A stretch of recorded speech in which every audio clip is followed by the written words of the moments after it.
Thank you. I'm so delighted to be here. I really appreciate the efforts of the League and the library to organize this event, and for everyone for coming out. It's always really encouraging to me to see how many people in our area want to be involved and learning about the candidates.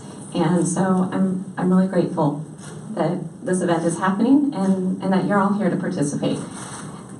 As Ellsworth said, my name is Sarah Grace, and I'm running for the Ohio House of Representatives, the 94th District. And I decided to run for this because as a mom, I've been really paying a lot of attention to education in our district and what's been happening. And I just became more and more concerned as my kids were growing up with the changes that I saw. There were over and over cuts in the funding provided to our local public schools and increases in the demand put on our local school board and our local school districts that I really felt negatively impacted the quality of education. And once I started getting more and more involved and paying more attention, I decided that I couldn't be just a concerned parent, just someone who is upset and bothered by what was happening. I wanted to do more, and I wanted to be a voice for change in what was happening. But education is what motivated me to jump into politics, an arena I've never been involved in before. And it's been so inspiring as I've had the opportunity to campaign throughout the district and just see how the message of bringing quality education and how our schools in rural areas deserve the same level of attention, the same level of funding, and the same priorities as some of the wealthier districts throughout the state, and how much that resonates throughout the district. And I've been, just really happy to be a part of this process. I believe this is close to my 10th forum now, and so I have to say I'm a lot less nervous than I was for the first one, and I'm just happy to be here and appreciate everyone's time and consideration, and looking forward to the questions. Thank you. Hi, thank you to the League of Women Voters for having us here. I think it's very important, as well as everyone for attending in the government channel and media. I think it's very important for us to be able to talk and share our ideas and what we're all about before you go in to vote. My name's Jay Edwards. I was born to a family of very hardworking small business owners in Nelsonville. I've lived in the area my entire life. I went to school at Nelsonville, York. I went to Ohio University on a football scholarship, got my degree in mathematics, and now I reside back in Nelsonville and have a couple small businesses in the area. I am running for this seat because I have a passion for this area, the area that I call home and the area that I love. I look around and I see opportunities decreasing while the drug epidemic is increasing. I go out, I door knock, I talk to folks in this district, and I realize people are angry, they're upset, they feel that government is not working for them. And I think as we look around, we realize we're not Columbus, we're not Cleveland, we're not Cincinnati. Those areas have a lot of people, have a lot of money fighting for them. We need people working for us. And I think how we have to do that is we need to band together around the state, around Appalachia, realize that a lot of us have the same problems. We need to put the partisanship bickering to the side, and we need to get things done for this area. And I think it's time for a change, and that's a big reason why I'm running. So thank you very much. Thank you both. Let's turn to questions from the media. David DeWitt, Athens News. Thank you, Ellsworth. According to the U.S. Department of Agriculture, Ohio ranks third in the nation now for food insecurity. That's families forced to skip meals because they didn't have the money or resources to put food on the table. That's a rate that's gone up from 6.4% in 2009 to 7.5% in 2014, while the national rate held steady at 5.6%. In Southeast Ohio, it's even worse. In Athens County, 1 in 4 children experience food insecurity. What can you do at the State House to make sure that Ohio families, and especially Ohio children, aren't going hungry? Thanks, David.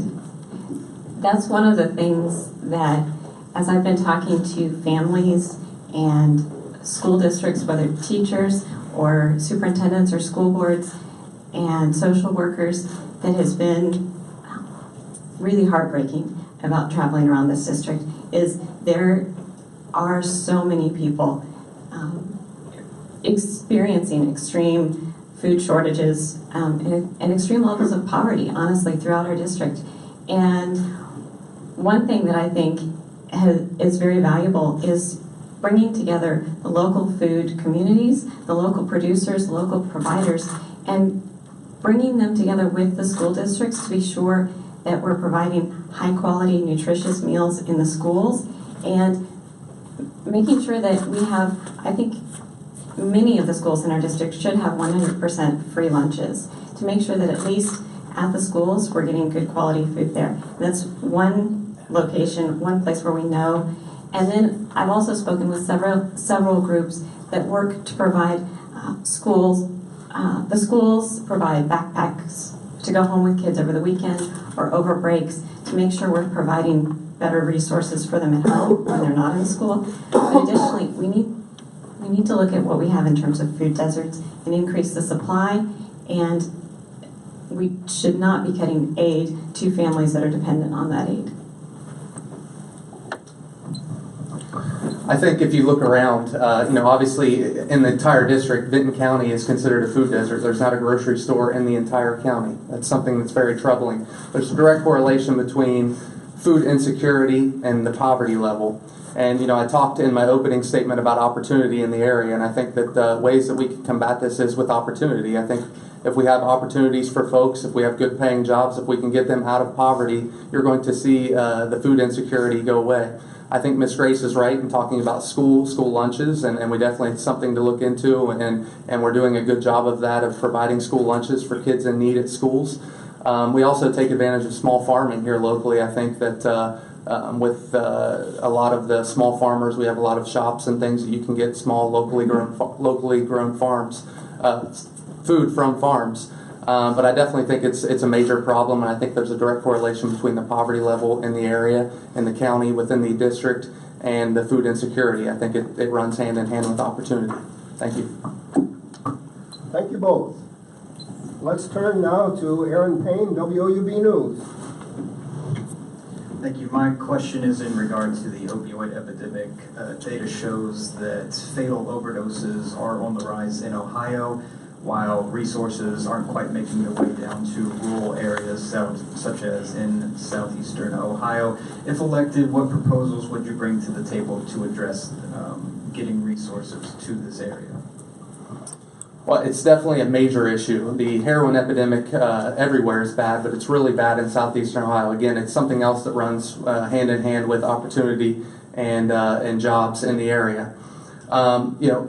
A drug addiction is a disease, and it's something that holds special meaning to me. I've lost a family member due to drug addiction in my life. I think that we're making progress in ways of allowing things like our law enforcement, police officers to have access to naloxone, and we're finding ways to fund that. I think we're finding ways with Vivitrol treatment, with new technologies and new medicine, that we're finding ways to combat the drug epidemic without going the Suboxone route, which has about 5% efficiency. But I think we have to do more. And, I think that in talking to Earl Cecil and the 317 board, I've spent a lot of time over there. I think that we can all agree that we're missing a step. And that step is we need access. It definitely needs more funding. But also, to reduce on relapses, we need to see people through after the program has been completed, to transition them within a job and transition them into a new life, and not send them to the same life and hanging around the same people in the same place that got them into drugs to start with. I think that this is a way that we can work with the 317 board of not only increasing funding for more opportunities for drug abusers to seek treatment, but also find ways of changing their lives. Thank you. Thank you. I think that this is absolutely a problem that needs more financial resources from the state. Our communities are not currently equipped. They do not have the financial resources or even the manpower to manage the level of addiction that is being seen in rural Southeast Ohio. There are not enough treatment facilities, and currently the best success rate for treatment is a medicated assisted treatment, where individuals have to come in to receive their medication with the doctor, and then they have to also receive a counseling. And that counseling addresses many of those underlying issues as far as what might have been happening in their home life or with mental health possibilities. There are so many different things that could be the underlying issue. The biggest thing actually is with what we're seeing now has been addiction that started with prescription medication. And I'm hopeful that with more and more control on prescribing practices, that we will see a decline in addiction rates. But the state needs to declare this as a public health emergency so that some of the emergency funds could go for local communities to establish effective treatment centers. And I'm encouraged that with speaking with Dr. Gay, that they've been able to expand and now have a location in Nelsonville where they can treat people, and that is improving here in Athens County, and there are locations in Meigs County, but there's a great deal of need in Washington County. Thank you both. For the next question, we'll turn to Larry DiGiovanni of the Athens Messenger. Make a case for why you will be better at passing legislation benefiting Southeast Ohio than your opponent, including your abilities to work with the other party as needed. One thing that I have done here in Athens County that I am most proud of, it's probably my proudest accomplishment, is the starting of an educational cooperative. And with that process, I brought together a lot of parents from Athens, Meigs, Benton, and Washington counties all over the region that came to Athens looking for an educational opportunity for their kids. And that group had a lot of varied priorities. They were coming from very different backgrounds, and they were teaching their kids at home for different reasons. But all of them had the one common goal of wanting to improve the educational opportunities for their kids.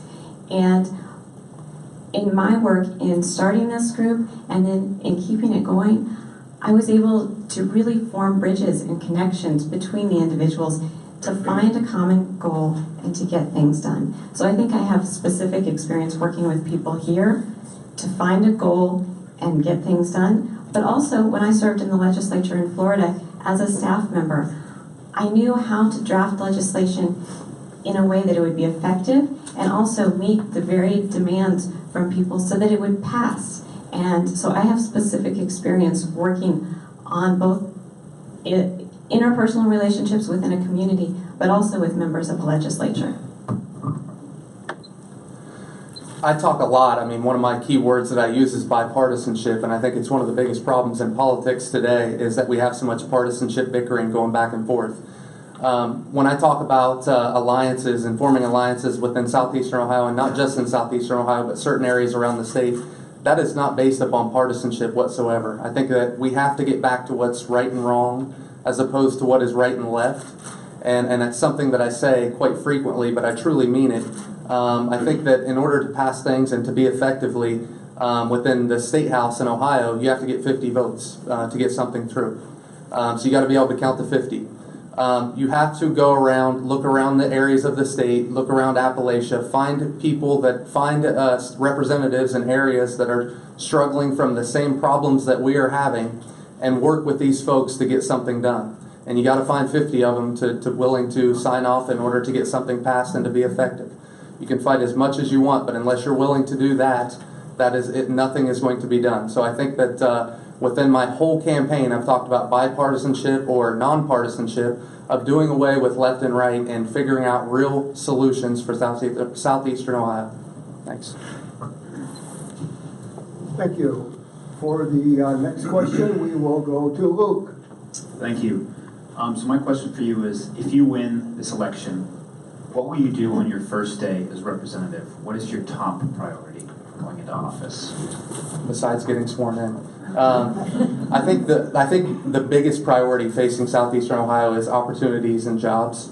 And, you know, I think that we have to look at current things within budgeting and certain issues going on within southeastern Ohio right now. And there's definitely issues coming into play that we're not really sure how it's going to unfold, that we're going to have to keep a close eye on. But I think the biggest thing that we have to look at is creating opportunities. And we just got done talking about bipartisanship, but I want to sit down in a room with legislators around Appalachia and get that Appalachian caucus to agree that we are meeting regularly and we're going to talk about the issues that we all face.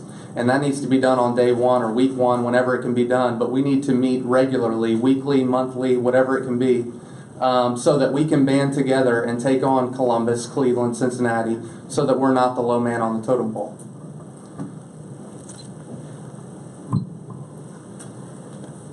Well, I've been told that on the first day, a lot of members spend time finding the restroom. So my goal is to go up ahead of time and make sure I get that done early.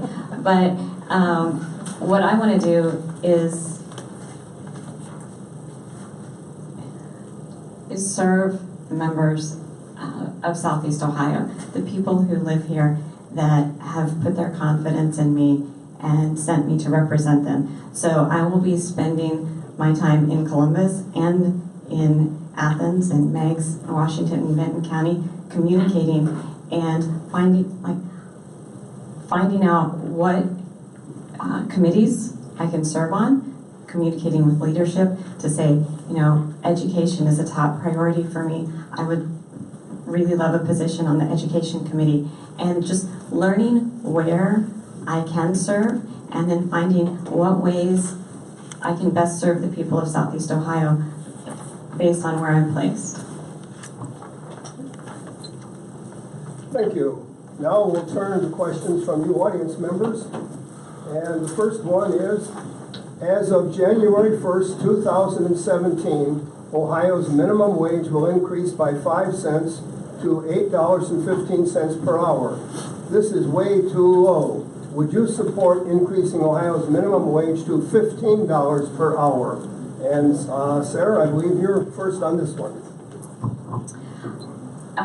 As of January 1, I would not support increasing the wage to $15 an hour immediately. I don't believe that all areas of the state could handle that level of an increase. I would, however, support an increase in the minimum wage. I think if it's gradually introduced, just over the course of a couple of years, we could easily support a 10-10, and I think that needs to include an increased minimum wage for those receiving tips.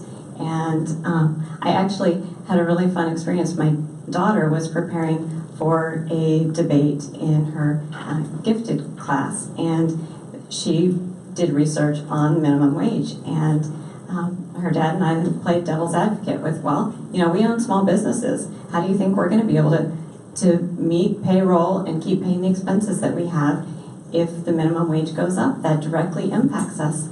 And it put the challenge to her to do the research, and she did, and she proved that it is doable. You can increase the minimum wage, and the overall money in the economy goes up enough, and the businesses will do fine, and it is not the people who are being paid minimum wage that are hurt the most by increased prices, as is often used as an argument against it. So I am definitely in favor of increasing the minimum wage, just not to $15 quite yet. I think that studies have shown that raising the minimum wage raises the prices of everything. And actually the people that are then making minimum wage are the ones affected mostly by an increase of minimum wage. I think that rather than focus on that, I'd rather focus on how to bring opportunities and jobs to this area that aren't minimum wage jobs, that are good paying jobs that people can find work, opportunities. They can come out of our career centers, they can come out of our colleges, and they're not working a minimum wage job. They're working at a salary position, they're working at a high hourly rate. I would rather try to focus on bringing those opportunities here than focus on raising the minimum wage and raising the cost on everyone. Thank you both. Our next question. Currently, the Ohio Earned Income Tax Credit is very limited and is not totally refundable like the federal Earned Income Tax Credit. Would you support expanding Ohio's earned income tax credit and make it totally refundable. This would help many low-wage and low-income workers, of which there are too many in our county.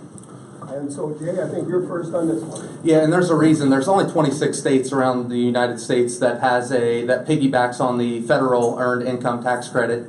There was 963 recipients in 2015 that qualified federally, which also qualified in Ohio. It's obviously a great thing for Ohio families. It means the family's working for them to receive this tax credit. There's stipulations for childcare, which means that mother's working, which they need a lot of help with and is very expensive. But there is going to be areas of tight budgeting coming up real soon within Ohio's budget. And the biggest reason we make it non-refundable is because the U.S. Treasury Inspector General for Tax Administrations estimates an error rate in issuing tax credits between 22 and 26%, which amounts in about $13.3 to $15.6 billion due to errors. Not fraudulent errors, but just errors in reporting.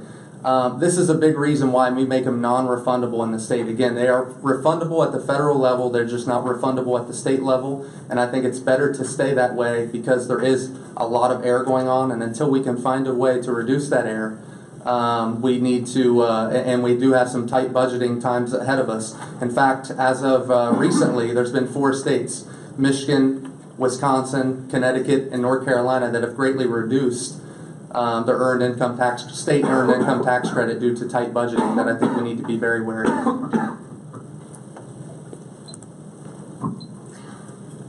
I would support making the earned income tax credit refundable in Ohio. This makes a huge difference for poor working families. And I don't believe that those are the families that should be our top consideration in terms of who do we give less to, who do we give less help to when it comes to balancing our budget. The families who are working and still qualify for that federal earned income credit, they need the support and the help from the state. And so I absolutely support expanding that in Ohio. And we absolutely need to bring and encourage more high-paying, good quality jobs with benefits, encourage training programs, union jobs, jobs that support our local communities. But no matter how much we do that, we're still going to have people who are working minimum wage jobs, working 2 or 3 minimum wage jobs. So we need to support those families by raising the minimum wage and by encouraging and expanding the earned income credit. Thank you both. The next one, you both talked about the importance of K-12 funding. Can you talk about what the state share index is, your opinion on it, and are schools affected differently based on what their state share index is? The state share index for K-12 funding has, well, especially here, if you look at what is coming out of the local school budgets and going to charter schools, it has dropped year after year. And we need to be looking at that really closely because we're transferring the burden of paying for and providing high quality education more and more to local taxpayers. And our region has lower property tax values. And if we put the burden on the people who have a lower tax base already, then their school districts, the funding for the students in those school districts is going to suffer. Ohio has the worst in the nation achievement gap, where there's the biggest gap between the students in the school districts with the most money and the school districts with the least money per pupil. Ohio's gap is the worst in the nation, and the difference between per pupil funding between the highest and the lowest is 40th in the nation. We are not serving our underprivileged populations, and it is, I firmly believe it is the state's responsibility to make sure that the funding is fair, and that needs to be provided by the state share. Yeah, I believe the question was about the state share index. So the state share index is a percentage based on household income, median household income in a in a school district and the real estate property within a school district. Based on those two numbers, they put into a formula and put you into a percentage between 90 and 5%. The higher those numbers are, typically the lower that percentage is. So in Dublin, Ohio, they're about 5%. In Gloucester, Ohio, at Trimble Township, they are about, or Trimble School District, they're about 90%, 89%. The lower that percentage is, the more that these schools are affected by charter schools, because the amount that a school district gets from the state is multiplied by that percentage coming in. So if it's multiplied by a lower percentage and then taken out at 100%, it greatly affects a school district that has a lower state share index more than a school having a higher state share index. It's a big reason why Athens, here locally, Athens has a 34% state share index. They're the lowest within the county, the lowest within any of the school districts in the 94th district. There's a reason why those 66 kids that chose charter schools at Athens City Schools, there's a reason why they're affecting Athens City Schools much more than the kids choosing charter schools within the other districts. It's because of the state share index. Thanks. Thank you both. Here's the next one, and I'm going to read the opening lines and then comment just a moment. State law requires that Ohio's budget be balanced. This asks you how you plan to balance the budget when, and the author of the question is asking each of you to when, and it's going to pick something that you have advocated, and it's different choices here. So I'll read it, and feel free to ask me to read it again anytime. And let's see, Jay, I work for infrastructure improvements and job training programs. How will she pay for such programs in order to balance the budget? Okay, so shall I repeat any of that, Jay? I think we're all right. Okay. I've never said I want to reduce taxes. I've said that I've never wanted to raise taxes. I think we have a lot of people that we can get to work to where we can find opportunities and jobs to where we can get a lot more money coming in tax revenues, not only in southeastern Ohio, but across the state. So just because you reduce taxes or keep taxes the same, it doesn't mean that you're not bringing in more money with more opportunity and more people paying taxes. That being said, it is a very, we are on a little bit of a budgeting. We need to keep an eye out for southeastern Ohio in particular with the budgets, with Ohio's budget. We've been in a recovery for a while, and revenues have been increasing. But we've had soft income tax returns. We've shown soft tax returns over the last few months, and we have to be very prudent at this point in time.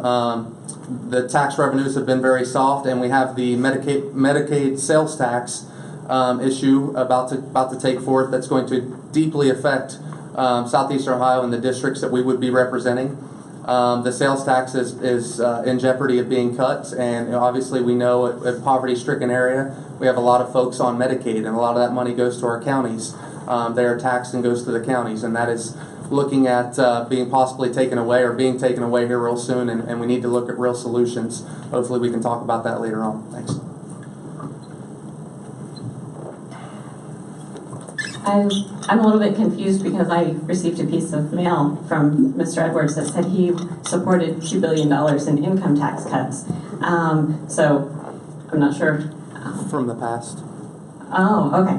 Well, there was 1.2 billion in income tax cuts in the most recent budget that passed, and Ohioans are being tricked. You have a different question to address, so. Okay, I will. Let me read it. Okay. And stop the clock. So, Ms. Gray says she will work for infrastructure improvements and job training programs. How will she pay for such programs in order to balance the budget? So, what, for good or ill, you're supposed to address different topics on this question. Okay. I think they're related though, because the last budget included a $1.2 billion loss from income taxes in the state of Ohio over a 2-year period. And those income taxes, the cuts benefited people in the highest tax bracket, people who make over $300,000. And in Ohio, the people in that highest tax bracket, the average income is over $1 million. And they received a $10,000 on average, tax cut. However, working and middle-class Ohioans, they saw an increase in their income tax bill. This is not right. I would advocate for and fight for reversing that tax cut on the 1%. The 1% can pay the taxes that then provide the infrastructure. People making over $1 million a year will not notice the difference of $10,000 nearly as much as our communities notice a lack of water and sewer services and roads. That money is coming out of our local government funds, and it needs to be returned.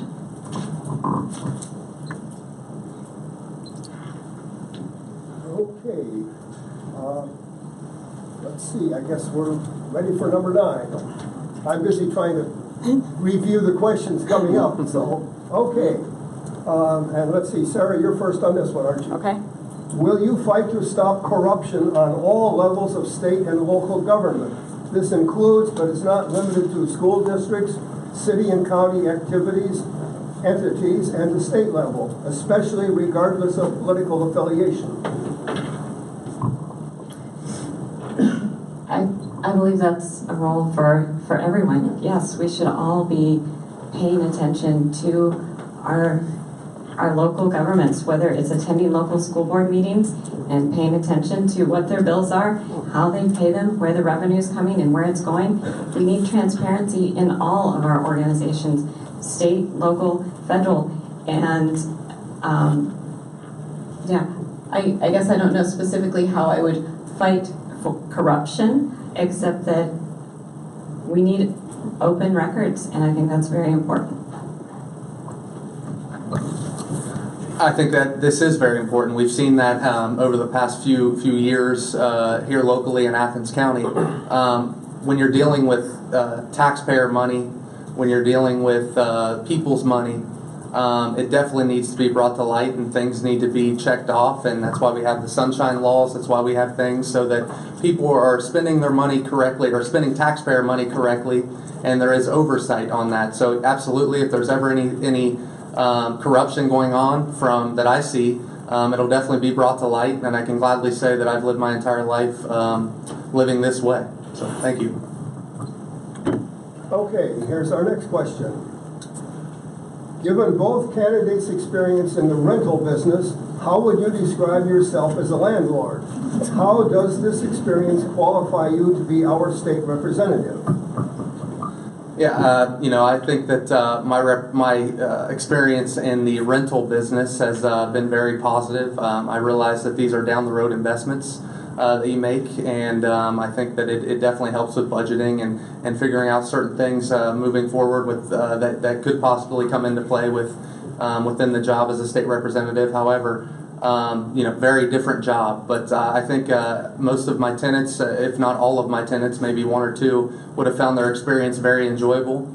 The number one thing that's always been important to me when dealing with a student or a person living in one of my rentals is safety. Safety comes first before any type of payment, any type of return on investment. Safety is the number one concern, and I think that someone's safety needs to be a top priority within the rental business. Thanks.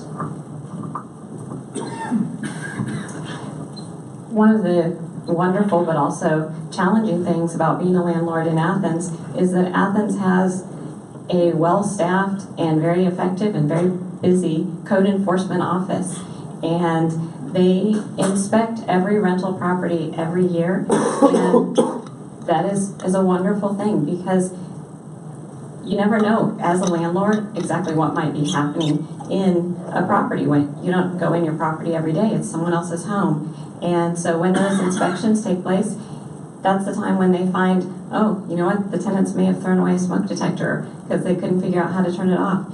And so there have been a lot of things that sometimes I have experienced that they've given me insight to how things that perhaps are passed as ordinances in city council impact business owners and also impact the residents living in the properties, and that it is done with the safety and well-being of the residents.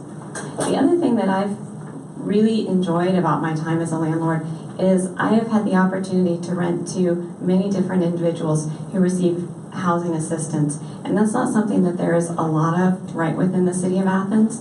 But through that experience, I've seen the struggles that people face when they want to live in town because they need access for transportation, for jobs, or for schools.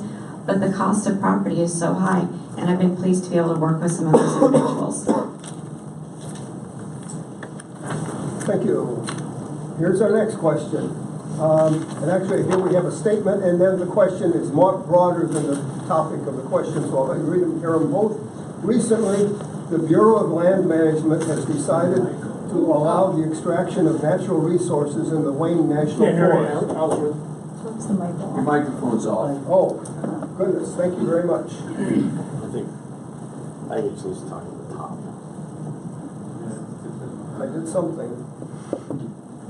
I think if you're just talking to the top.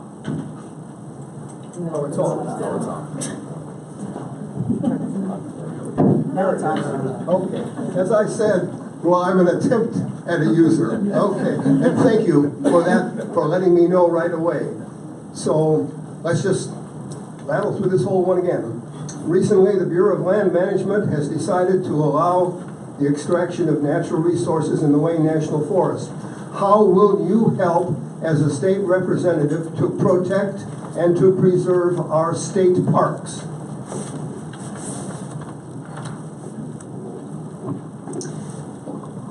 Well, the particular issue with, we're having similar problems. I think the button's a little touchy. What's recently been decided about the Wayne was a federal issue, but I have expressed my concerns about that. I don't believe that extraction of resources under the ground that involve drilling in parks that are designed for recreation, I don't believe that those are compatible uses. I know that timber removal is a compatible use, and I support that, but I would absolutely be a voice against extraction of mineral resources that disrupt not only the enjoyment from a recreational standpoint of our state and federal parks, but also there is minimal gain from this. It's a very short-term thing. And throughout our region, we are suffering so much from the impact of injection wells as the byproduct of the extraction. And in Ohio, we're not going to have continued extraction without continued injection. And just as a side note, Athens County ranked #1 in the state for injectable waste, receiving over 4 million barrels of waste that are injected into our ground. And Athens water source is a single source aquifer. If we end up with contamination in our water source, that destroys everything else that we want to protect here. The fracking on the Wayne is a federal issue, not so much a state issue. However, within state parks, it's something that definitely our state parks need protected. I wouldn't say that I wouldn't fight or support that as of yet. It would depend on the circumstance of what was trying to be done, but I would definitely preserve and make sure no damage was done. Again, just like I live my life within my rental properties, health and safety come first. That again becomes a first when dealing with our individuals and that living within areas and our state parks, and it's something that we definitely got to keep people safe. So it would depend upon the circumstance and how much regulation and what was being done. But I wouldn't go on record as saying I would never support that. It would depend on the circumstance.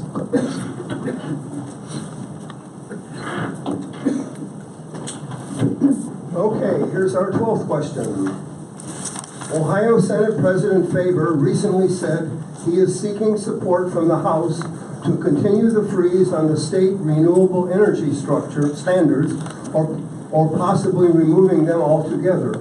Do you support a continued freeze on the renewable portfolio standards? And if not, how do you plan to build a coalition in the House to prevent the freeze? I think that if you look around the state of Ohio, since the freeze has been on, there's been $33 billion worth of investment just in eastern Ohio, not just in the drilling and the land leasing activities, but actual infrastructure, actual people that wanted to do business or invest in eastern Ohio because of the cheap natural gas.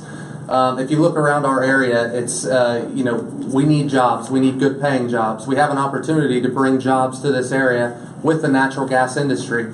And I think that they're projecting over the next 5 years, we're going to have 40, in the Mid-Ohio Valley, we could produce 40% of the nation's natural gas. Now, it needs to be regulated. It's the cheapest natural gas in the industrialized world. It needs to be regulated. I'm not a fan of companies coming in here dumping their frack waste on us from all over the place. That definitely needs to stop. But I think that we're seeing renewables on the rise. You're seeing utility companies working with environmental advocacy groups. You're seeing AEP, First Energy reach out because the cost is coming down and consumers are wanting solar and wind energy. So you're seeing that, and I think the more they work together, the lower this argument is going to be. However, I do not support any, I think we have to take advantage of the natural gas industry we have right now. Again, we're not Columbus, Cleveland, Cincinnati, and this is an opportunity to bring jobs, good paying jobs, to southeastern Ohio. I do not support continuing the freeze, and I would work with members of the House to advocate and educate them on how much growth and industry Ohio has lost out on by having this freeze in place. Yes, we need jobs now, but we have missed out on jobs because of having this freeze in place. And we're going to need jobs 20 years from now and 30 years from now.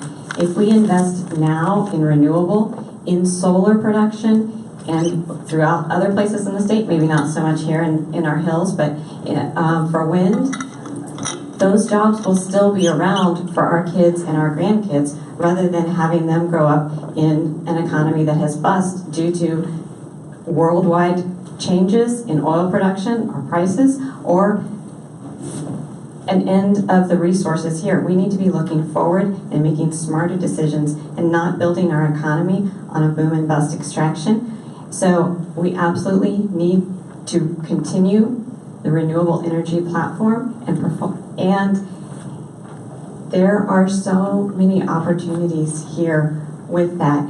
And when we have those standards in place, then the energy companies are invested in it and they improve life for people because then they invest in energy efficiency and they help the residents by bringing their costs down. So it's a win-win, and I believe we should put those standards back in place.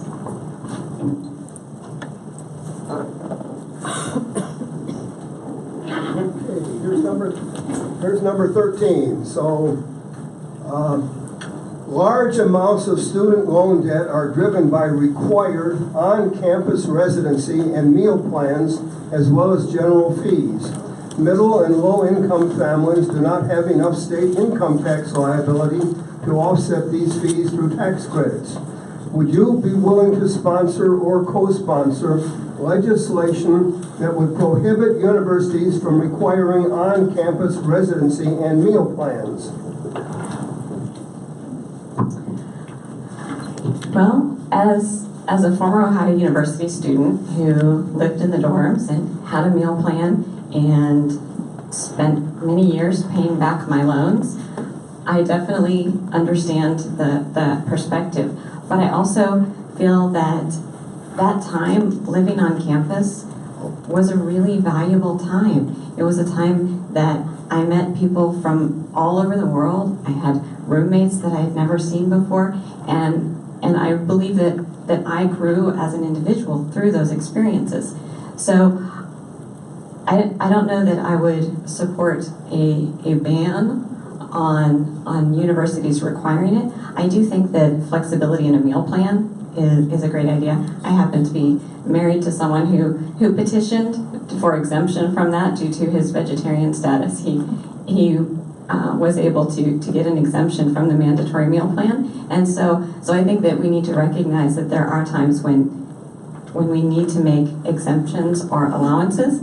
And also we need to take into account all the cost of higher education, room and board, books, when we are calculating need-based aid. Currently, we're using tuition only, and we need to take other expenses into account for looking at need-based aid, and I think that would really help address this issue.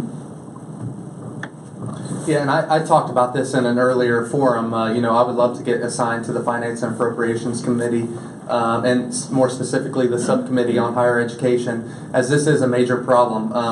I think there's different ways of going about it. I agree with Ms. Grace wholeheartedly that we need to increase funding for more needs-based financial aid. You know, we need to make sure that kids, regardless from all walks of life, regardless of their upbringing, regardless of their family's job security, they have the right to fulfill their dreams and go after their dreams and aspirations, and have a good opportunity within their life. I think that we can look at our high schools offering more AP classes to shorten the length of college. I think that's a good way of reducing time spent at college and reducing cost. I think there needs to be, it's gotten better, but the articulation between the articulation and transfer between the 2 and 4 year colleges is something that's gotten better, but we need to make sure that the ball keeps rolling there. But as far as going in and micromanaging colleges, specific colleges of what they need, I'm not a fan of. I think every college is unique, and I'm proud to say that because I'm a graduate of OU and Ohio University, and I think I wear that around on my sleeve everywhere I go, and I don't think Ohio University is the same as Ohio State or the same as Akron or the same as any other school. So I don't think that the needs and justification for doing things at one school is going to be the same for every school. So I would not want to go in and micromanage these schools, but I think that there are ways that we can go about trying to reduce the cost for students. It's definitely a major problem. Here's our next question. Do either of you have any experience in full-time job creation? Yes, I actually do. I just recently actually purchased a septic business. We're in Nelsonville out of Logan, and I have a few full-time employees. And, again, it goes back to budgeting with the rental properties. It goes back to budgeting, and I have full-time employees that work for me on a regular basis. We pay them very well, and I think they're very happy with their jobs, and we look forward to building on that.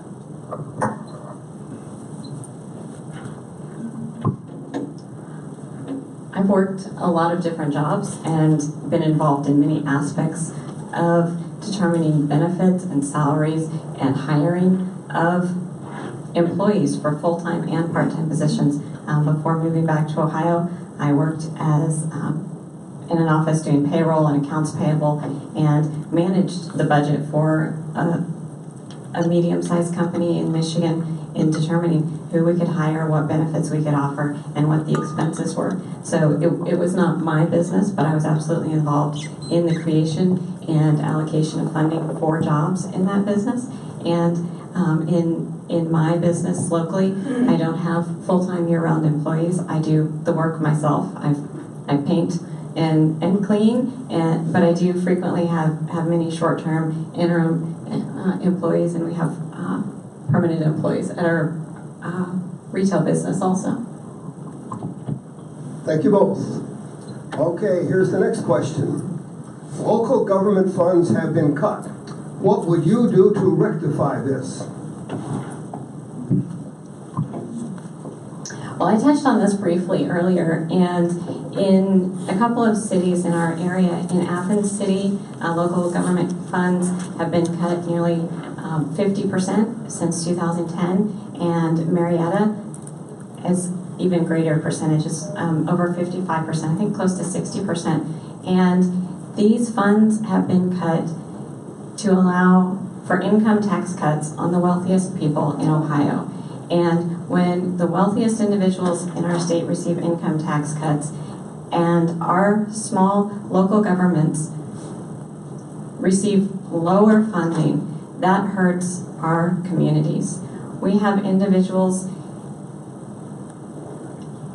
that are really struggling. I knocked on someone's door one day and she asked me, she said, so if you're state representative, what would your job be? Would it be your job to fix that road out there in front of my house?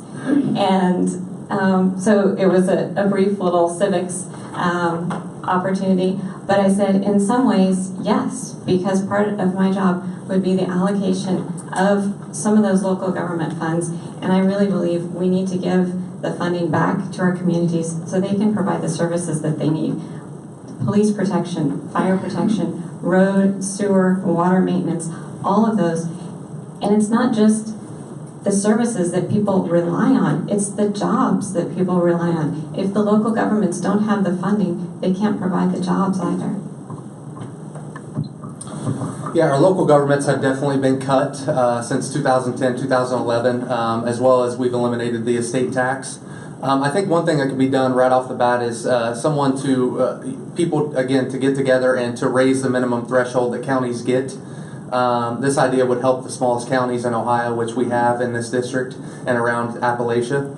Another thing that would take effect, that would greatly affect the counties, that something that whoever gets elected between me and Sarah, we're going to have to face head on here real soon, is this Medicaid sales tax is getting taken away. It's been deemed from the Supreme Court, it's been taken away and not legal for Ohio to only assess a tax on Medicaid managed care and not all managed care. And this went to small governments, and obviously we have a high Medicaid usage here in southeastern Ohio. We need a short-term solution or a hold harmless provision to make sure these counties down here are not dealt with the burden all of a sudden of losing this big percentage that they're getting. I think on top of that, there are other things that we can do within local government between creating a bigger tax base, between creating jobs, helping people get jobs, creating an environment that makes people want to come here and invest, and people that live here opportunities to create jobs. If we increase our tax base, our schools, our local governments, we have more money if more people are paying taxes. Thank you both. Here's our next question. The most recent Gallup poll has Ohio ranked 10th in the nation for job growth, but southeastern Ohio hasn't seen much growth. What steps would you take to bring jobs and economic growth to this area? Well, I've talked about it already. I think that, again, when it comes to jobs and economic benefit, I talk a lot about the natural gas industry, but I am under the plan of all of the above. I think if you look up the road north, you look at Hocking Hills, there is major opportunity they have they have more visitors per year than Yosemite National Park within the tourism. I think we're not even scratching the surface here in Athens County or around the district of tourism in this area, and I'm learning slowly but surely about tourism and creating opportunities in that market. But again, our biggest thing, if you work in sales, you get marketability of your product. Our best product and what we have right now is a cheap natural gas. We need for it to be regulated. We have to make sure it's being done safely and not at the cost of individuals' health. I'm not a fan of frack waste being brought here from Pennsylvania, West Virginia, and getting dumped on us. However, we have the cheapest natural gas in the industrialized world. The cheapest natural gas in the industrialized world. We can get companies to come here. We have a big river within the Ohio River for importing and exporting goods. If you look at the other areas around the world that have abundance of natural gas, a lot of them don't have a big river running through them. We have a major benefit for getting jobs to come to this area that we have to take advantage of, and not only take advantage of, but also keep our eye on and make sure it's regulated safely.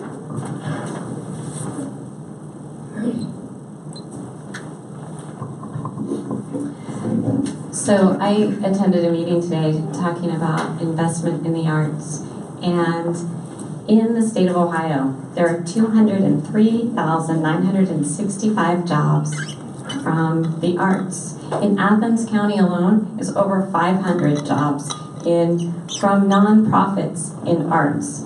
And that's just a small piece of what we can do if we're looking at diversifying our economy. There's money coming from the National Endowment for the Arts that is going to rural areas to help them build nationally recognized art programs that bring tourists and to their areas, to invest in those areas. And Athens is ideally situated to build on this. We're already a destination because of having the wonderful university and incredible natural resources. It's so beautiful at this time of the year that bringing some of the federal and investment from the state in arts programs would create more jobs and also continue a more vibrant local community that makes people want to bring their businesses here. People choose where they establish their business based on other things that are available. Young workers, people that are coming out of college, ready to work in some of these high-skilled, high-paying jobs, want to live in areas that offer many different opportunities, and those include opportunities in the arts and tourism. So I would focus on building some of those things. Thank you both. Here's our next question. This one deals with sexual assaults on college campuses. With a large university right in the middle of the 94th district, sexual assault on the campus is obviously an important piece of public policy. How do both candidates propose to help universities crack down on sexual assault? State law in Ohio needs to change, and one thing specifically is that it is more difficult for an individual to get a restraining order against a boyfriend or a girlfriend than it is to get a restraining order against a spouse.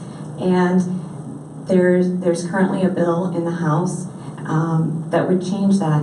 And I think that that is one thing that needs to happen, because young men, young women who have been assaulted need easy access to a restraining order. And then currently they have to prove seek a stalking protection order, and it should be made easier. And that's one thing legally that could help. But also, we need to recognize that some of the language, some of the dialogue that is happening in our nation is perpetuating a culture that is a rape culture. And it is a culture that makes me have to have conversations with my daughter that are different than the conversations I have to have with my son about when and where it's okay for them to walk. We need to recognize that this is an issue, and we need to encourage our universities and our communities to talk about it and to recognize that women, especially women, are being sexually assaulted, and they need to be given safe places where they can go, where their identity is not compromised. Thank you. The good news is Ohio has been working on this. You know, it's not to say the problem's fixed, and not to say that we don't need to continue working on this, but Ohio has been working on this. In March of 2015, Senate Bill 316 was enacted that required law enforcement to submit rape kits within 1 year. Within 1 year and 30 days moving forward. Within all the past rape kits, they had to submit within 1 year, and then 30 days moving forward. As of June 1st of this year, there were 13,808 that had been submitted to nearly 4,000 hits. So they had 4,000 hits of these rape kits that were sitting in a room that were just sitting there. They were never getting tested. This bill required them to get tested, and like I said, they've gotten over 4,000 hits and have led to convictions and putting violators behind bars so they can't commit the crime again. Ohio Attorney General Mike DeWine has a SAFE program, a sexual assault forensic examination program that reimburses medical facilities for not just the forensic examination, but also an antibiotic to prevent sexually transmitted diseases. Within this program, there's no pay required for these facilities, and there's no reporting to a cop. Sometimes a young female or male that has been violated of sexually assault does not want to go to law enforcement. It does not require them to go to law enforcement. This SAFE program. I really admire, again, this is a bipartisan effort. I talk about that a lot. I really admire Democratic State Representative Teresa Feder from Toledo. She's fought human trafficking. She has working on a safe harbor bill right now, which would prevent a young person being charged with prostitution if they were a victim of trafficking. So, thanks. Okay, we're ready for another question. We've had lots of questions tonight, and we have a few more. So, why are you a Democrat, or why are you a Republican? Yes, Jay. I consider myself a Republican, and again, I think it's a shame that you have to run as one or the other. I've never taken on any issue from a partisanship standpoint. Again, it comes back to right and wrong with me as opposed to right and left. I guess I would consider myself a Republican financially because I'm very fiscal, because of fiscal responsibility, wanting to lower taxes, wanting to find ways to get companies to come in here, take advantage of what we have, the resources, the natural gas industry, and make sure it's regulated properly, but make sure that we are providing a business-friendly environment that companies want to come to Ohio, specifically southeastern Ohio, and do business. And I think that that's the biggest reason why, but again, I don't think it means much. I'm not standing in front of you as a Republican, although I am. I'm standing in front of you as an individual that's running for state representative that I think wants to take a strong voice to the state house and work with people regardless of partisanship lines to actually get something done for southeastern Ohio.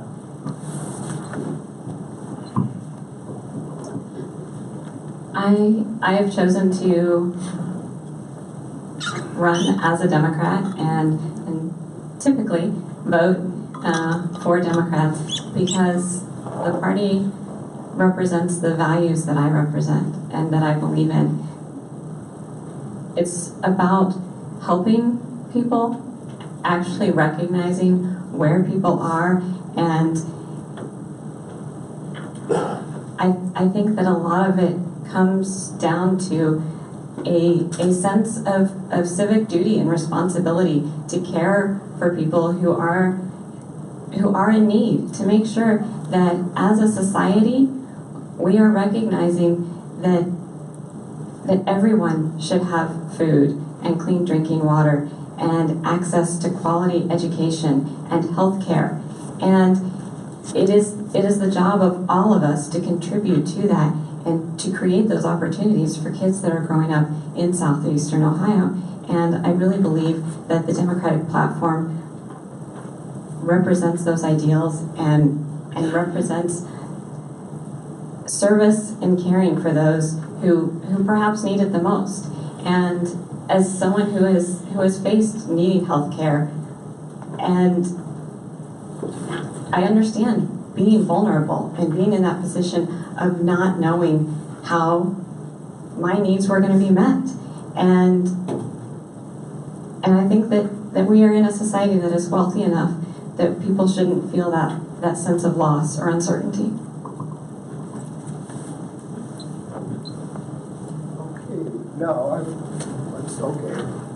I've got to do three things at once. And when you both look at me, I know it's time to go on to the next question. I thank you. Ohio's House and Senate. Whoa, thank you very much. Ohio's House and Senate have overwhelming Republican majorities, and all state office holders, Governor, Secretary of State, Auditor, Treasurer, are Republican. How will this impact your efforts, your agenda, and your effectiveness if you are elected? Well, it definitely will impact. I will not be able to do everything I would love to do. But I think that I have a history of living in different places, working with different communities. I have family members that live all over the country, and we all face the same things. Yes, there are challenges that are unique to Appalachia. There are situations that are unique to Ohio. But when you get right down to it, to the human level of needing good schools, good jobs, safe, quality access to health care, and those are human needs regardless of where you live. And so having worked with people for all different walks of life, all different personal experiences, and being able to find common ground and common goals, and to create and achieve something that's really wonderful for kids, I know that I can do that. I'm pretty good at working with people and finding what we have in common and not focusing on what is different. The one thing about the current situation in Ohio that I do find very frustrating, though, is that Ohio's education funding structure has been ruled unconstitutional 4 times, and I believe that if Republicans wanted to fix that, they could have. Again, I feel like I'm a broken record at this point. I talk about bipartisanship and not drawing party lines. I think in talking about bipartisanship, I've been endorsed by unions. I've been endorsed by the Farm Bureau. I've been endorsed by longtime prominent Democrats all over this district. I've never looked at something from a partisanship standpoint. And I think the biggest asset that has is not just in choosing between right and wrong as opposed to right and left, But it also, when you look around the state and you look at state representatives, I don't want to offend any Democrats. I don't want to offend any Republicans. I don't want them thinking that I'm only looking at something from a partisanship standpoint, because I want to work with these people. I don't want party lines to go up because I need to work with these people to get something done. It's about being effective and getting something done. And when you look at the Ohio General Assembly and the House of Representatives, there's a 65 Republican to 34 Democrats. Again, you have to count to 50 if you're going to be effective to get something done. You would think that somebody in the minority would talk more about bipartisanship and not draw party lines, as opposed to someone I wouldn't need everyone within my own party to support something. But again, I don't care about that. I want to work with Democrats and Republicans alike to be effective, and for far too long, we've not had effective representation from this area of the state. One of the poorest districts in the state of Ohio. Opportunities are decreasing and the drug epidemic is increasing. Okay, here's the next question. What is your idea of properly regulated natural gas and oil extraction and frac waste injection? Is it possible, and what are the specifics? Yes, I think that we definitely need to make sure that fracking is being done safely. It's regulated. We do have a severance tax. The severance tax fully goes to the regulations of the industry, as well as orphan wells. I think this is very important. And I think that when you are sacrificing someone's safety, it goes back to when I talked about rentals. You cannot sacrifice someone's safety for natural gas. And so that needs to be looked at, it needs to be researched, and we also need to stay on top of those regulations to make sure that we are not sacrificing that. One thing that doesn't get talked about a lot within the injection wells, which is part of fracking, is I've reached out to all of the township trustees. I've gone to every township trustee meeting. I think it's important to talk to these guys. These guys are dealing with major budget crises within their own townships. They don't have a lot of money coming in. Within the injection wells, they are traveling on these roads. Again, they're bringing this frac waste in from everywhere. They're traveling on these roads, they're tearing up these roads, and we're seeing no benefit from it. There's something that definitely needs done within these injection well companies to make sure that the roads are being taken care of and maintained, and it isn't on the backs of the township trustees or the townships that don't have a lot of revenue to be paying for these roads that companies from out of state are tearing up and dumping their frac waste on us.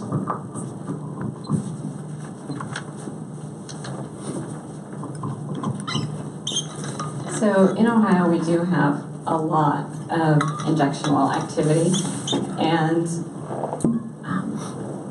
a lot more of it is coming from out of state, which is something that we cannot specifically regulate due to federal interstate commerce laws. So we can't impose higher fees or charges on out of state waste than what we have in state. So in terms of actually protecting the people who live here, I have spoken with people who live right next to injection well sites, and they certainly do not feel that their health and safety is being looked out for at all. Their health, safety, the well-being of their children who are growing up within like a few hundred feet of where this waste is being injected, they are not being protected or cared for by the state.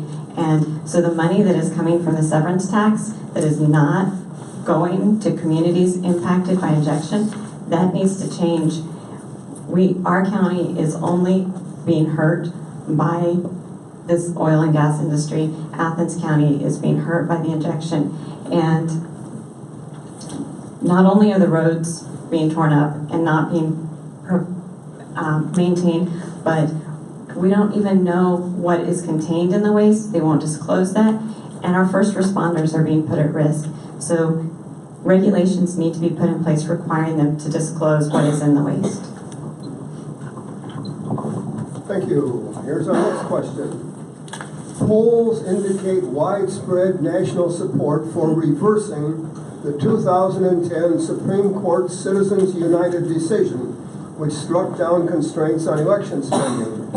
17 states have adopted resolutions supporting a constitutional amendment to reverse this decision. Would you support such a resolution in the Ohio House of Representatives? Yes, I would.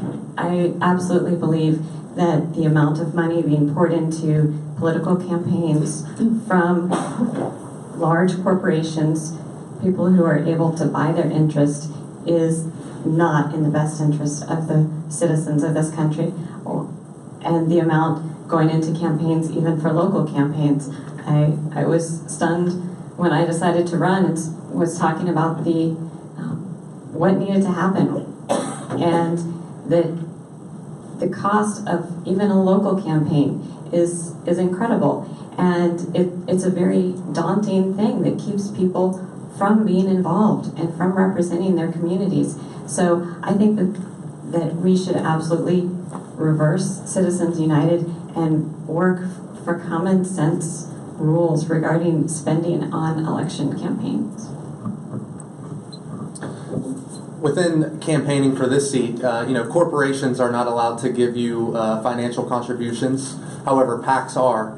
But I can gladly say that most of my contributions, most of my campaign financing has came from going out and reaching individuals and getting individuals to buy in to what I want to do within the State House. Most of my campaign financing has came from individuals. It did not come from super PACs or PAC money. It did not come from any type of organization or affiliation. It came from individuals, and I think that that's how it should be. I think that you need to go out. It shows how hard that you're working to go out and talk to individuals, meet individuals, find out what their needs are, find out where you have common ground, and get them to buy into what you want to do within the State House. And I think that that is very important, and I think that that's something that I tried to do within my campaign. Thank you. Both of you are small business owners. With a tax cut, what would be the first thing you would do with that extra money? Personally? I think with tax cuts, I think that within small businesses with tax cuts, what I've always done is just returned it into my businesses and given back into my businesses. Try to find ways to grow, maybe hire another full-time employee, do things such as this. I've continually tried to do things around not just within making money within rental properties and buying properties and investment properties, but also fix up houses within Nelsonville, get them up to code again, get them safe. That I find ways, anytime I have extra money to do this, I'm defeating two things, killing two birds with one stone. The fact that I'm fixing up a house and giving someone a nice, safe place to live within their community. Well, so far, none of the tax credits or tax breaks that have been passed in recent years have impacted me. I don't make enough money to qualify for those. Were I to receive a significant decrease in my tax expenditure, I would certainly look to hiring more people to do some of the work on my businesses rather than doing as much of it myself. But I think that really I wouldn't advocate for a tax credit for myself. I'm happy and content, and I like being hands-on involved and going to my businesses, working them myself, and knowing what's happening there. And I'm fortunate. I don't need more than what I have. I'm content, and I believe that there are others who would need those credits or tax breaks more than I. Thank you. Let's turn to the news media, see whether we might have a second round of questions from them. And David, if the Athens News, if you have one, you're on. Okay. I didn't have one prepared, but I can always ask questions, part of my job. I turned this off. All right. So I guess my question is going to go back to education and the achievement gap that we've seen in poverty, and specifically early childhood education has been shown to be very effective in helping children in poverty. And aside from that, a well-rounded education that includes music and gym and the arts and all that stuff. But most of the time, when education gets cut by local school districts, these are the first things that get cut. So what could we do to help school districts face the issues of, you know, fully funding music and the arts, fully funding early childhood education, and funding transportation, which is an issue with people in poverty all over the place? Thank you. Is it on? Okay, yes. I think that's a great issue, and it's something that I really want to be sure that as the state of Ohio is implementing new federal guidelines, ESSA, the Every Student Succeeds Act, has to be implemented.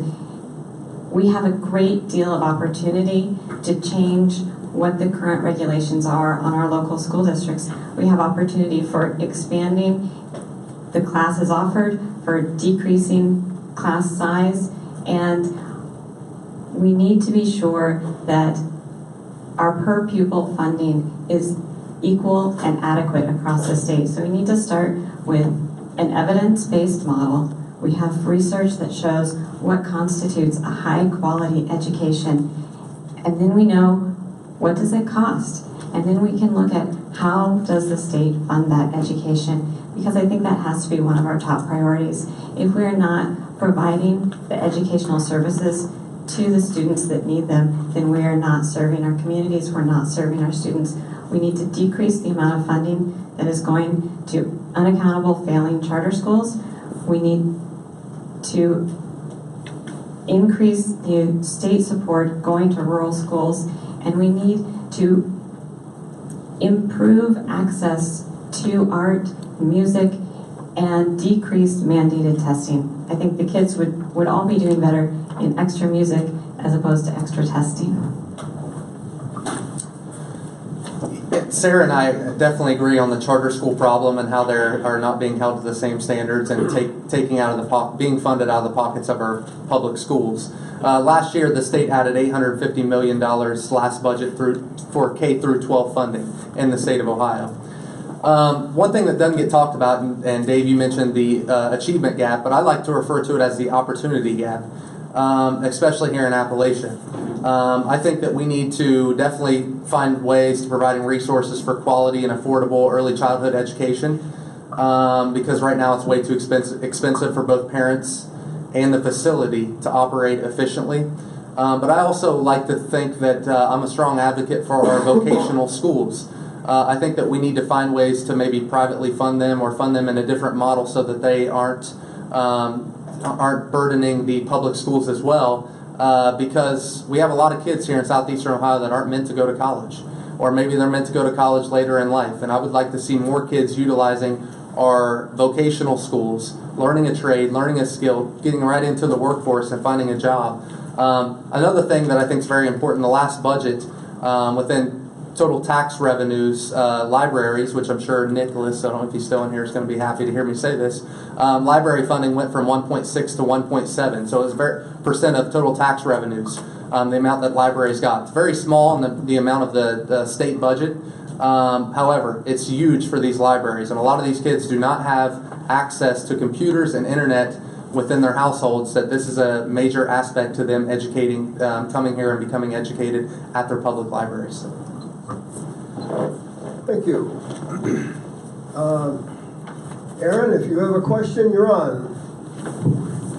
My question's regarding infrastructure and broadband, high-speed internet access.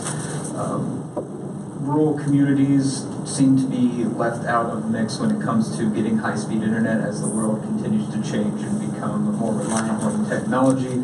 What would you do, or what would you propose to make sure that even people in the most remote holler would have access to high-speed internet? Yeah, this is a very complex issue. You know, there's a lot of people with talking points that say everyone deserves access to reliable broadband internet. I kind of have a little bit of insight in this. My father, sitting right here, runs Nelsonville TV Cable, which they're an internet company. I know I know a little bit more than the average person about internet and broadband and fiber. It is a major problem. We have to people need internet. As technology and times are changing, internet is almost a public utility at this point. I think there's no one solution that fixes the problem, but there are small things that help pockets. If you look at Amesville right here, there is one entity or one thing in Amesville that would make it valuable to be built out that way, and that is their school system, their elementary school. However, the state provides incentives for what they call ITCs, or information technology centers, such as C of EC or Meta Solutions. They provide them incentives if the school chooses these routes. And because they're going with these Meta Solutions, you're seeing places like IntelliWave, owned locally, they're not getting this bid to go into Amesville schools. If they got this bid to go into Amesville schools, they would service the entire Amesville area at that point in time. This is just one small solution. It doesn't fix a lot of the problems, but I think if we open that up to open bidding and made it fair across the table for private companies, you'd start to see more people in these rural areas. It would be valuable for companies to go out there to provide for the entire area. This is absolutely a huge need throughout this district. Companies can't really function without access to quality, high-speed, reliable internet service. And students need access for homework, for test prep. So much schoolwork is done online now. And so we need to be working to bring high-speed, reliable internet, take it the last mile to the home. And years ago, when we were expanding electric service as a public utility, it required investment of public funding, public support to make it that last mile. Because just like with what we're seeing now with high-speed internet, it is when it's left only up to the businesses who are looking at it as whether or not it is profitable, they won't go that extra mile. They won't go the final mile to the door for rural households. And so we need the investment, and there is currently money that is being made available, federal grant money to revitalize coal communities, and there's a plan for $30 billion to revitalize communities impacted by the loss of coal. And this is something that could go towards creating jobs, building our traditional infrastructure, but also invest some of that money to build broadband access to all the rural communities, last mile to the door. It will create jobs and improve education. Thank you. Okay, Larry, have you a question?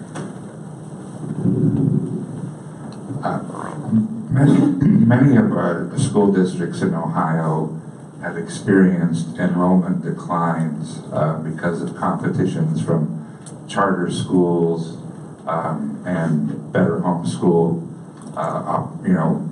opportunities such as online learning. That being the case, it creates a quandary because school districts, because their populations are declining, receive less revenue, and yet, so they want more levy passage to offset their enrollment decline. So my question then is, in general, are you more in favor of permanent levies or renewal levies?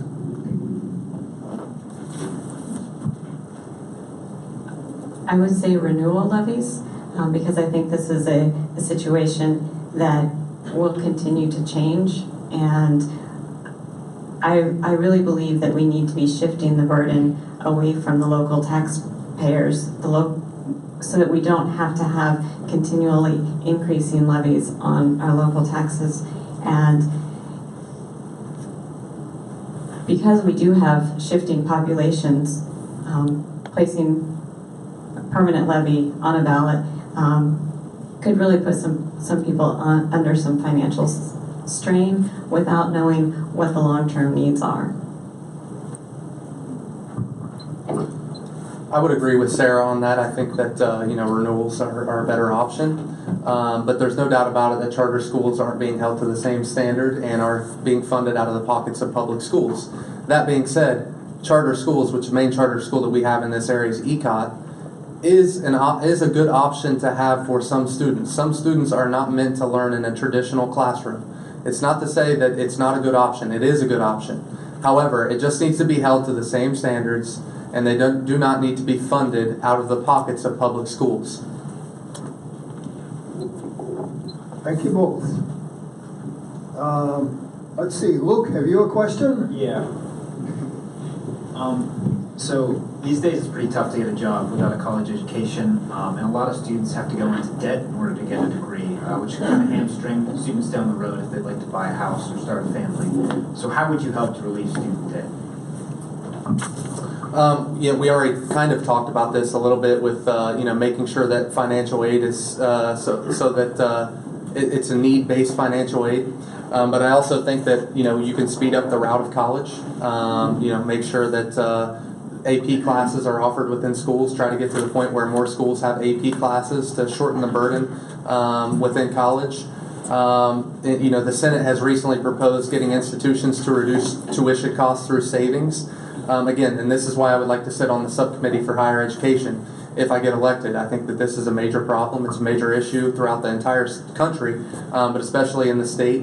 And I think that also we need to make sure that graduates from Ohio University and all colleges have an opportunity upon graduating, that they're not looking for a job, that they can find jobs within their respective fields, and make sure that colleges are changing with the fields that are out there and as technology is changing around them. So I think it's all of the above strategy, but I think that there is possibilities of ways of trying to shorten college, but we definitely need to keep our eye on savings through college too to try to lower tuition.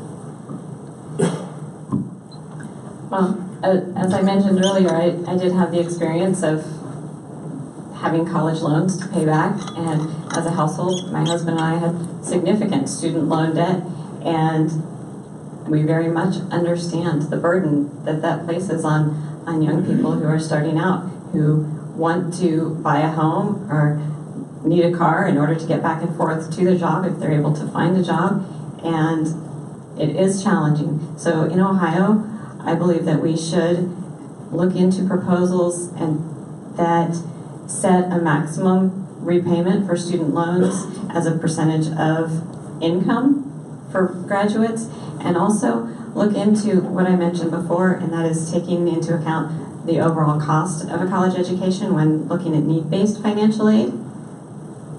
And the state needs to be increasing the amount of support that they guarantee towards the cost of higher education. And in recent years, that burden has been shifted more and more to the students. And we have private schools, if people are willing to take on the high levels of debt or have the financial resources to pay, then there are those opportunities. But the idea behind the state schools is that they're assisted by the state in providing a good quality but lower cost education. And Ohio is not meeting that challenge right now and is instead transferring the cost to the students, and we need to change that trend. Thank you. We have one more question that's come in from the audience, and then we'll shift to our closing statements. I'll alert you that's coming. And so, Ohio law currently prohibits cities, towns, counties, and townships from saying no to fracking or injection wells within their jurisdictions. Should this be changed?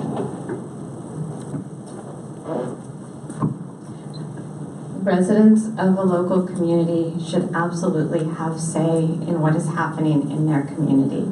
And when our infrastructure is being damaged, when people's health is being put at risk due to a lack of monitoring and the lack of regulations, then it is not fair to the people of Appalachia. And that is what's currently happening here. So I think that the system for approving where injection wells are placed for the granting of permits needs to change, and it needs to actually take into consideration the communities that are being impacted by that action. I'm not sure I would pinpoint a certain industry and try to control that from the state level. However, I would like to see within the drilling exploration, there are what they call RUMAs, or road usage maintenance agreements, for drilling companies that they sit with the local, whether it's the county, the townships, and they determine a contract on how they're going to maintain the roads, whether they're going to pay for it, fix it themselves. Those are not being taken into account for injection well companies right now and injection well sites. I think that needs to be opened up with injection well companies in the state of Ohio, and they need to sit down with our counties and local governments and our township trustees, and they need to go through RUMAs, road usage maintenance agreements with them, so that they are not tearing up our roads and infrastructure and don't have anything to show for it. Our townships and poor counties are having to pay for this, and they're being torn up by someone else.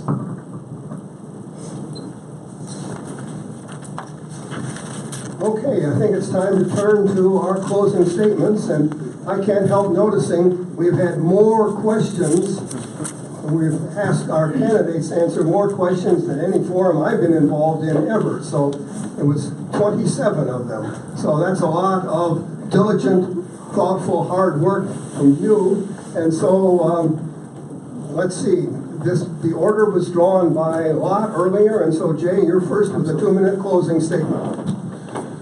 I talk a lot about bipartisanship and wanting to run. I also think it's important, and we didn't talk about constituent services. One thing that I've done since I've gotten into this, every time I go out and talk to someone, I give my direct cell phone number, my direct email. A lot of times I have people call me, and they'll think they're talking to the campaign and be rightfully surprised that they're actually talking to the candidate, or that they even see the candidate at their front door.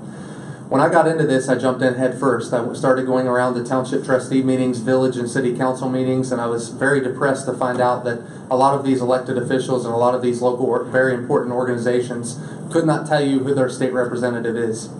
I have no idea how you are supposed to represent this area of the state if you do not have a relationship with the people of this area. And I think it's very important that we reach out. You have somebody that's going to work the entire district, not just parts of the district, to make sure that everyone's voice is heard, every organization, every elected official, every constituent is just as important, and that we work together on real solutions, regardless of party lines in Columbus. And I want to act as a conduit from Columbus to southeastern Ohio, to and from, to make sure that our voices are heard and we are being efficient and coming up with actual solutions to make a difference in the lives of people in southeastern Ohio. So I hope to get your vote on November 8th. Thank you to the League of Women Voters for having me. I think that my experiences have really, I didn't know this is what they were preparing me for, but I think I have so many different experiences in my background that I really believe have prepared me to be an effective, persuasive, and compassionate representative of southeastern Ohio.